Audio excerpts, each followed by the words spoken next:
Dans les salles d'accouchement de l'hôpital spécialisé mère-enfant Blanche Gomez, un nouvel outil fait toute la différence. Le guide de surveillance du travail d'accouchement. Grâce à une formation soutenue par l'OMS, le simple graphique est devenu un véritable guide pour les professionnels de santé, révolutionnant la prise en charge des accouchements et améliorant la qualité des soins prodigués aux mères et aux nouveau-nés. Avant cette formation, le principal défi était le taux de remplissage. L'ancien partogramme était essentiellement un graphe. Et qui dit graphe nécessite quelques notions de mathématiques qui étaient un petit peu complexes pour certaines de nos sages-femmes.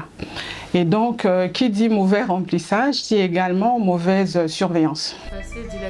Bon, déjà, il faut savoir que le partogramme est le principal élément de surveillance du travail, notamment tout ce qui est bien-être fœtal et maternel en phase active du travail.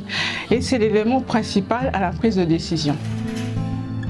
Sur le nouveau partogramme, déjà, toutes les informations sont notifiées de façon écrite et pas simplement graphiées. Et cette formation également nous a permis d'améliorer certains de nos indicateurs comparativement à 2021. L'utilisation du partogramme profite aux femmes dans la mesure où j'accompagne mieux la parturiente lors de la surveillance du travail d'accouchement et s'il y a par exemple une apparition d'une contraction utérine, ensemble on fait les exercices d'inspirer, c'est-à-dire on fait et expirer et par la suite je demande à la parturiente de boire de l'eau si elle en a envie. Dans notre façon de conduire les accouchements, c'est que le remplissage devient très facile et s'il y a une anomalie qui se présente lors de la surveillance du travail d'accouchement, on fait appel au médecin pour la prise d'une décision obstétricale. Quand on a attaqué, non, moi, il faut sauver l'enfant.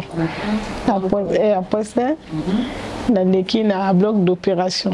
Il y a une complication, il y a bien en tout cas, il y a une salle, il y a une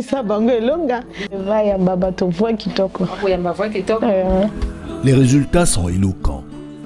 Depuis 2021, le taux de remplissage de partogramme à l'hôpital spécialisé Blanche Gomez est passé de 74% à 99%.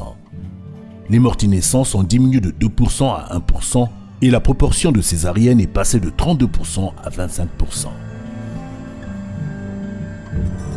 La contribution de l'OMS, c'est d'aider les États pour non seulement développer des cadres normatifs, mais également des directives qui sous-tendent la lutte contre la mortalité maternelle, surtout le planning familial, c'est le suivi prénatal, mais surtout la promotion de ce qu'on appelle les soins obstétricaux et néonataux d'urgence. Les dernières recommandations de l'OMS en 2016 nous imposaient de changer d'approche et donc le nouveau guide de l'OMS est sorti et le Congo, je pense qu'est l'un des pays à l'avoir adapté en un nouveau guide appelé guide de surveillance du travail d'accouchement. On peut le considérer comme un tableau de bord, comme le code de la route, c'est-à-dire lorsque vous l'utilisez bien, soit vous êtes au vert, ça veut dire que la situation se présente normalement, soit vous êtes au jaune, ça veut dire qu'il y a des risques de dystocie ou bien de complications, ou vous êtes au rouge, à ce moment-là, il faut arrêter le travail d'accouchement, soit référer, soit passer par une césarienne. Donc, nous avons mis en place un pool de formateurs au niveau national.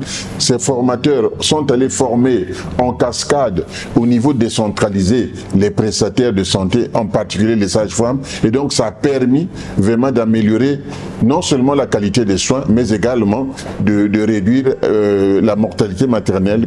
Et lorsqu'on compare avec les estimations mondiales de l'OMS qui sont sorties en 2020, le Congo a une estimation d'environ 282 décès pour 100 000 naissances vivantes. Et lorsque l'on compare avec les données d'il y a 20 ans, le Congo a connu une réduction d'environ plus de 58% en termes de ratio de mortalité maternelle. Ça veut dire que nous sommes en bonne voie, mais nous pouvons mieux faire.